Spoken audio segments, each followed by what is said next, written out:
នឹងជំរាបសួរបងប្អូនប្រិមិត្តបាទបងប្អូនឃើញទេបាទនេះគឺជាតំបន់ទេសចរកំពង់ភ្លុកហើយឥឡូវនេះបាទខ្ញុំកំពុងតែជិះទូកទេសចរបានមកដល់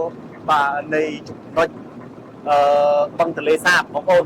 បាទចំណុចនេះហើយបងប្អូនពេលដែលយើងទៅលេងមើលទៅបាទឃើញទឹកបាទធំល្វឹងល្វើយ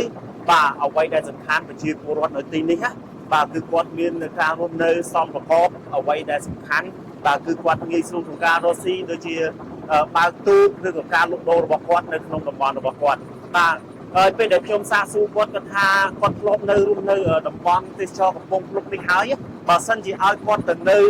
បាទក្រុងភ្នំពេញឬទៅនៅតំបន់ផ្សេងៗទៀតគាត់ថាពិបាករស់នៅណាដោយសារតែជាទម្លាប់របស់គាត់គឺតែងតែរស់នៅបាទលើទឹកបែបនេះបងប្អូនបាទអញ្ចឹងគឺតំបន់ទេសចរ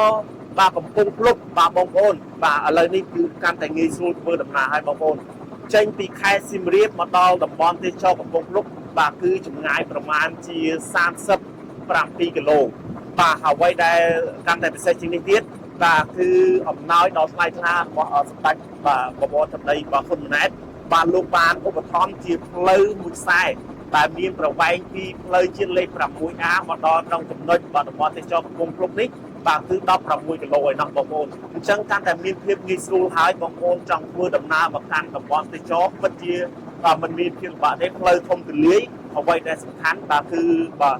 ការយកចិត្តទុកដាក់ពីលោកអភិបាលបាទស្រុកប្រាសាទតាគងបាទគឺលោកបានបាទដាំកូនឈើកន្លងជុំវិញដាំកូនខ្នោតជាពិសេសបានបន្ថែមអំពាក់បាទគឺបានអំពាក់នៅ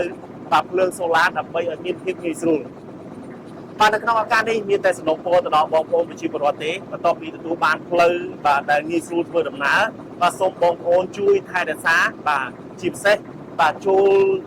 ថែរក្សានៅអនាម័យបាទឲ្យស័ក្តិសមទៅនឹងពីស្លោកនៃព្រះរាជាណាចក្រកម្ពុជារបស់យើងបាទទីក្រុងស្អាតរមណីយដ្ឋានស្អាតសេវាល្អអញ្ចឹងទៅទៀតទាំងអស់នេះសូមផ្ញើជូនបាទទៅដល់បងប្អូនប្រិយមិត្តដែលកំពុងតាមដានទស្សនាបងប្អូនចង់មកកម្សាន្តកុំភ្លេចរមណីយដ្ឋានកំពង់ភ្លុកដែលស្ថិតនៅក្នុង